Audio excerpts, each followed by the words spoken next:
Salut, salut! J'espère que vous allez bien et que vous êtes en forme. Alors aujourd'hui, la vidéo. Comment obtenir un teint sans démarcation, selon votre carnation, cacher toutes les imperfections et comment camoufler les cernes. Donc, aujourd'hui, ça va être ça.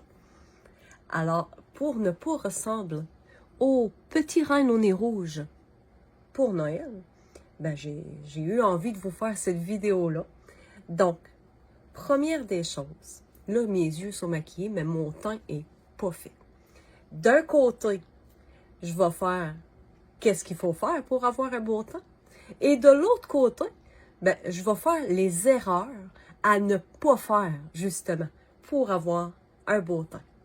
Donc, première des choses, je vais hydrater ma peau, ce qui est vraiment, vraiment, vraiment important. Parce que quand on n'hydrate pas la peau, qu'est-ce qui arrive? Ben, c'est que la peau est plus sèche. Le fond de teint se retrouve dans les rides et ridules et aussi, ça crée des petites peluches et c'est pas très, très élégant. Donc là, j'hydrate, malgré que ma peau est hydratée, mais j'hydrate seulement d'un côté pour vous montrer qu'est-ce que ça va faire.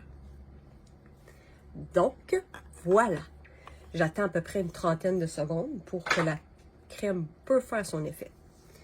La façon dont ça fonctionne pour choisir ton fond de teint, c'est sûr qu'il y a une charte personnalisée pour aller vraiment démystifier tout ça pour connaître ton harmonie naturelle. J'ai placé sur la page du Ladies Club et je veux replacer le lien parce que j'ai créé un magazine Maquillage à ton image. À l'intérieur de ça, il y a tous les produits avec tous les ingrédients actifs qui est bon pour tout type de peau. De la peau sèche, la peau grasse, la peau normale, la peau déshydratée, tous les ingrédients actifs et chaque produit pour chaque type de peau. Et aussi, il y a la charte pour connaître ton harmonie naturelle, pour pouvoir choisir ton fond de teint adapté à ta carnation. Et il y a les étapes de maquillage de jour complet et la façon de le transformer en maquillage de soirée. Donc, je vais replacer le lien. Tu peux le télécharger, tu peux l'imprimer, puis tu peux le partager. C'est un cadeau, je vous le donne. Donc, pour celles qui ne l'ont pas encore vu, je vais replacer le lien. Donc, là, d'un côté, j'ai placé ma crème. Je vais aller placer, là, je vais employer la base de teint Marcel.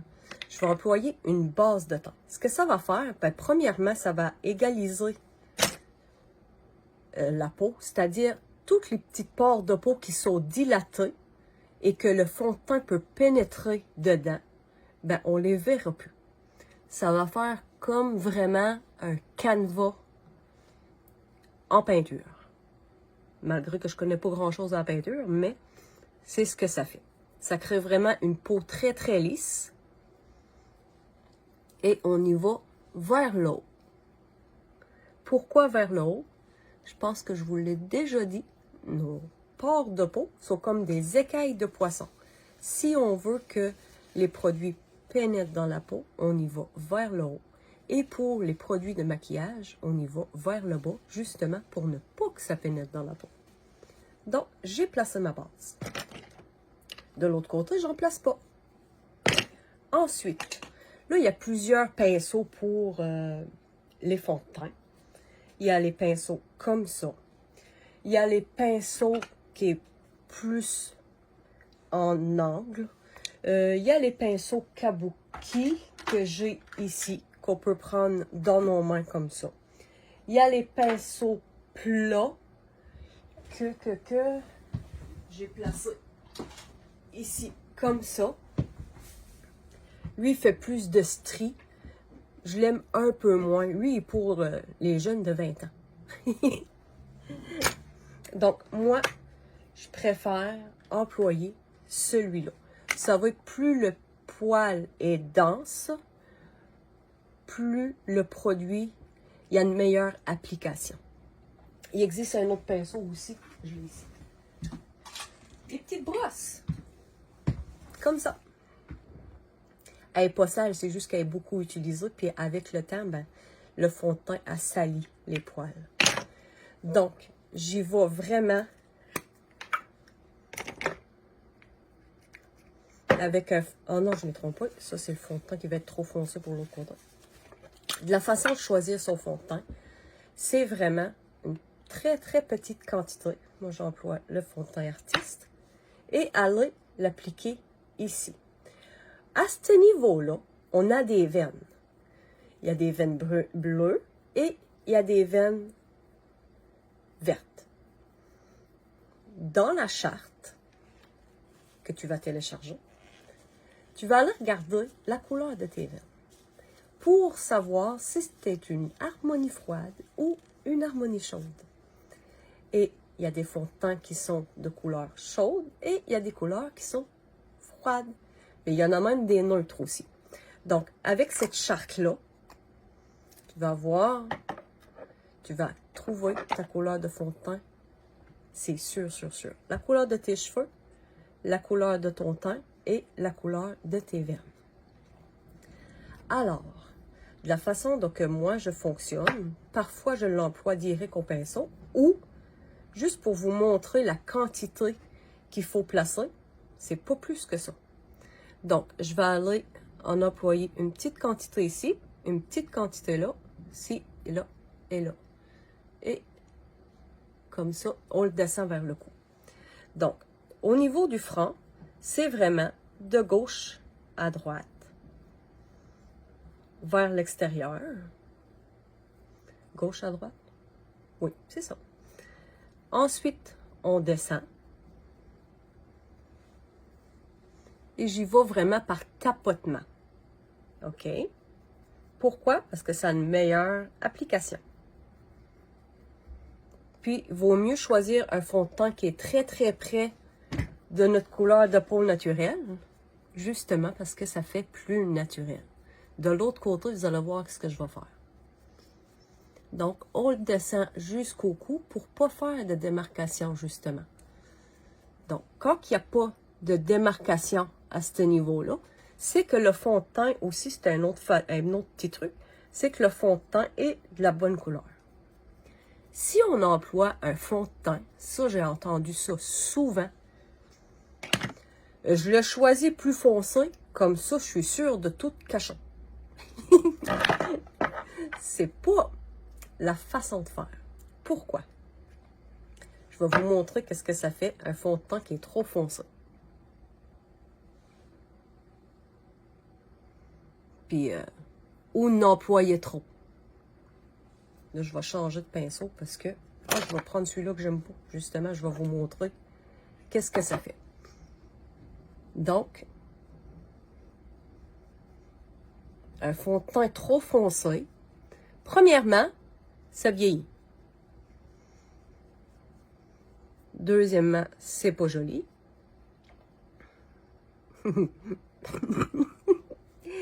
Et non, c'est pas vrai que ça cache mieux, parce qu'il y a des produits qui existent pour ça, pour cacher les imperfections, justement. Et ça crée vraiment une démarcation. Même si je le descends jusqu'au cou, là, vous allez voir. Donc, j'ai un côté qui est comme vraiment plus jaune que l'autre. Donc, c'est ça que ça fait un fond de teint qui est trop foncé. Maintenant, au niveau des cernes, on va commencer par camoufler les cernes. Excusez-moi, j'ai une petite toux qui est tannante, fatigante. Mais regarde, on va faire avec. Donc, au niveau des cernes, il y a des correcteurs de cernes, c'est-à-dire le correcteur rose. Et pour les cernes bleutées, le correcteur pêche. Et pour les cernes brunes, et il y a un autre correcteur aussi que je n'ai pas apporté avec moi, qui est plus jaune. Ça, c'est vraiment pour aller illuminer le dessous de l'œil, pour aller donner une lumière. Là, je vais employer mon correcteur rose. Ensuite, je vais aller corriger ma cerne parce que, veux pas, j'ai pas filé très très bien. Donc, je ne sais pas si vous voyez, oui, j'ai une cerne quand même assez bleutée au niveau de l'œil. Donc, je vais aller prendre un peu de produit rose et je vais aller vraiment juste un petit peu, regarde mon pinceau, il n'y en a presque pas dessus. Je vais aller vraiment le déposer tout le tour de mon œil en tapotant. Et là, vous voyez, ça illumine. Et ça va camoufler en même temps. Je vais aller placer mon cache-cerne par-dessus. On ne restera pas ça comme ça. Si je vais de l'autre côté, je reprends le même correcteur. J'en emploie trop. Et je fais glisser mon pinceau. Mon produit, c'est-à-dire. Regardez comment c'est blanc ici. Ça fait plus... ça fait trop illuminé, justement. Donc, je vais aller placer mon correcteur de la bonne façon d'un côté. Où es-tu? Petit correcteur de cerne. Il est ici. Là, je vais aller à très, très petite quantité aussi. Comme ça. Parce que j'ai déjà fait une vidéo et j'en avais appliqué. Oh my God. Vraiment trop. Et je vais aller le déposer. Non, je vais employer celui-là. Lui, je l'aime vraiment beaucoup. Donc, je vais aller en appliquer un petit peu ici, une petite touche ici et une petite touche là pour la finition. Et je vais vraiment au coin interne de l'œil parce que la petite veine bleue, elle passe ici. Donc, je vais aller placer ça là, le produit, et je vais aller le tapoter. On peut même le faire au doigt aussi. Tu vois, j'en ai encore trop appliqué. Je vais aller l'estomper un peu.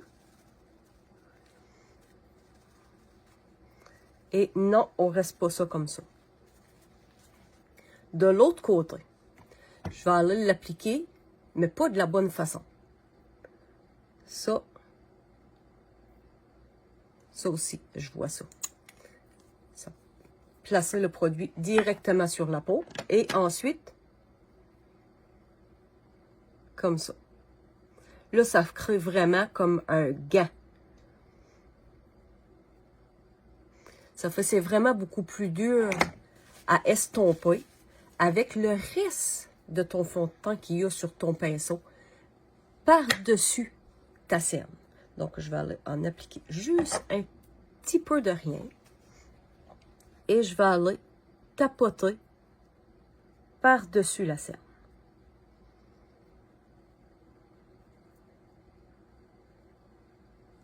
Comme ça. Vous voyez comment c'est illuminé?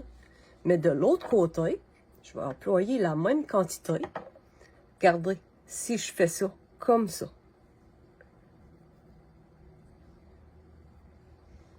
Ça reste coloré. Tandis que là, ben c'est bien fondu. Ensuite, pour faire tenir le cache-cerne, quand on emploie de la crème, tout ce qui est produit crémeux, on doit fixer. Donc, avec une poudre translucide, je vais aller vraiment fixer mon produit en crème. Et aussi, là, je ne le fixerai pas. Vous allez voir ce que ça fait. Parfois, le mascara que l'on a en bas, sur les cils du bas, au bout d'une heure ou deux, se retrouve ici. C'est parce que on a employé un produit crème et qu'il n'a pas été fixé. Donc, il faut vraiment aller déposer de la poudre pour aller vraiment fixer le maquillage. Ensuite, j'ai des petites taches pigmentaires. Je ne sais pas si vous les voyez. Je vais aller camoufler ça. Comment on fait pour camoufler les taches? Avec un pêche. Donc, je prends une petite quantité de produit. Et je vais aller directement le déposer sur la tache. Donc, je regarde là parce que mon miroir est là. Je vais déposer le produit, comme ça. Et ensuite, je repasse par-dessus avec mon fond de teint. Pourquoi je n'ai pas placé de poudre partout?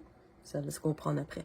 Parce que je savais que j'avais des choses à corriger au niveau de mon teint. Admettons, vous avez des petites rougeurs. Ben, vous allez les camoufler avec un verre. Pour aller illuminer l'ombre au niveau du sillon nasogénien ici, ou au niveau de la ride du lion, on va employer soit le correcteur rose pour aller illuminer, ou soit un correcteur jaune. Ça, c'est vraiment pour aller accrocher la lumière, pour aller illuminer l'effet d'ombre, l'effet de creux que la ride fait d'elle-même. Vive la vie. Regarde, on va appeler ça comme ça. Donc, vraiment très, très, très, très, très léger. J'y vais directement dans le sillon, comme ça. Et je vais aller en employer ici aussi, parce que j'ai la ride du lion également. Ensuite, je vais aller l'estomper. Je vais prendre mon pinceau que j'ai placé mon cache-cerne tantôt. J'ai oublié d'enlever l'excédent de produit.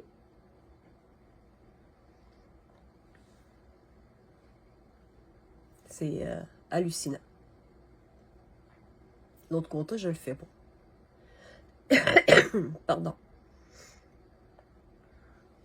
Ensuite, là, je vais pouvoir aller fixer avec la poudre. Mais avant de fixer avec la poudre, on s'assure que notre teint est vraiment égal partout. Même en dessous du nez. Parce que là aussi, on a de la peau. Donc, je vais vraiment aller tapoter mon fond de teint partout. Pas l'autre côté. Parce que je veux que vous voyez la différence. Et je descends. Là, je vais aller fixer mon fond de teint avec la poudre translucide. Et ça va faire tenir mon fond de teint toute la journée. Il n'y a rien qui va se déplacer. Et pourquoi j'applique mon fond de teint avant?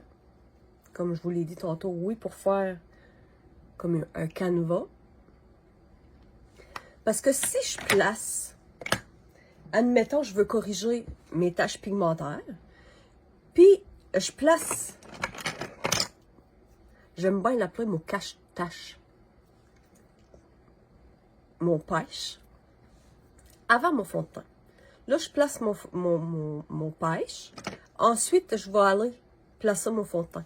Mon pêche, il va se déplacer. Donc, il ne sera pas vraiment directement ciblé sur la tache. Tandis que si je le place après mon fond de teint et que je repasse légèrement par-dessus, ben le produit, il reste en place. Donc, c'est une façon de vraiment y aller par superposition pour que les produits ne se déplacent pas. Ensuite, ben, si je veux aller ombrer mon visage et une poudre bronzante, je vais y aller du coin ici, le stratus, me semble que c'est ça, ici à l'oreille, on a notre os ici, on arrête là. Le plus haut de notre pommette. Pour ne pas faire trop descendre, pour donner un effet de raplisser notre visage. Ou tout simplement le faire descendre. Ce qu'on veut, c'est vraiment monter et c'est vraiment très, très, très léger. et on monte. On fait la même chose au niveau du cou. Non, je ne fais pas l'autre côté. Pour aller vraiment égaliser. Pour celles qui ont un front plus haut, la façon de raplisser le front, si on veut, ou d'égaliser, c'est vraiment d'aller camoufler avec une poudre bronzante au niveau des tempes. Voilà. Donc, j'ai créé un creux léger au niveau de mon stratus jusqu'à l'os de ma joue. Toujours en mouvement de va-et-vient comme ça. Donc, ça fait un effet plus creusé, mais légèrement. Ensuite, je vais aller faire ma joue. Je vais employer un pinceau à joue. Non, pas celui-là, celui-là. Je vais aller avec un brun pâle. Je vais rester dans les mêmes teintes. Celui-là ici. Là, j'ai placé mon ombre ici. Je vais aller juste au-dessus et je vais aller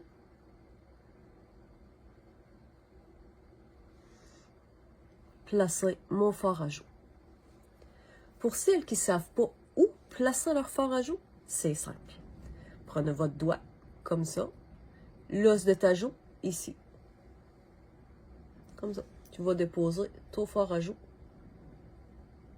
ici. De même, tu es sûr de l'avoir au bon endroit pour ta morphologie. C'est des petits trucs.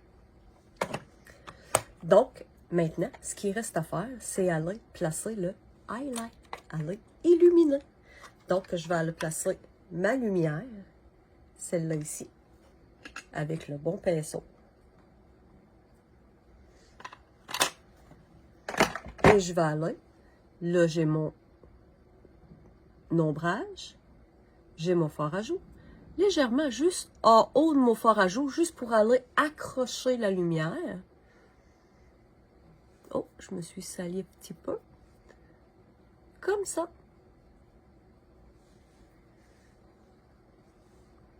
Je n'ai presque pas mis, Seigneur, ça paraît presque pas. Voilà. Comme ça. Donc, vous voyez, ici j'ai mon ombre, ici j'ai mon fard à joues et ici j'ai ma lumière. Donc, le teint est fait de ce côté-là et de l'autre côté, il n'est pas fait. Là, je vais éteindre ma lumière juste pour voir qu'est-ce que ça fait. Là, j'ai absolument rien. Tout ce que j'ai, c'est du jaune orangé. Tiens, je vais placer ça comme ça. Vous allez voir mieux. Ici, c'est la couleur qui est adaptée à ma carnation. Ici, c'est vraiment beaucoup trop foncé pour moi. Donc, ici, j'ai été creusé. Ici, non. Donc, ça donne vraiment égal. Ici, j'ai été placé mon fard à joues. Ici, j'en ai pas. Là, j'ai rien. Donc, vous voyez comment c'est mieux harmonisé de ce côté-là que de ce côté-là. Donc, c'était mes petits trucs beauté avant Noël. Donc, je vous reviens avec d'autres petits trucs. Si jamais vous avez des questions, ben, vous pouvez les laisser en commentaire sur la vidéo. Puis moi, ben, ça va me faire vraiment plaisir de répondre à vos questions, soit par vidéo, parce que j'aime bien ça, ou encore, ben, je peux vous écrire aussi sous votre question. Ou si vous voulez m'envoyer un message en privé, c'est libre à vous. Moi, ça va vraiment me faire plaisir de vous répondre. Donc, on n'oublie pas de choisir le fond de teint adapté à votre carnation pour pas vieillir justement le visage, pour pas aller ombrer. Donc, allez télécharger le magazine Maquillage à ton image. Je vous l'offre. C'est un cadeau que je vous fais. Donc, à l'intérieur de ça, il y a vraiment tout ce que vous avez besoin pour votre type de peau, pour votre carnation, pour savoir comment vous maquiller le jour ou pour transformer ça en un petit claquement de doigts. Je vous le dis, là, ça prend 2 à 3 minutes pour aller transformer votre maquillage de jour en maquillage de soirée. Sur ce, je vous souhaite une excellente fin de journée. Merci beaucoup. Bye bye.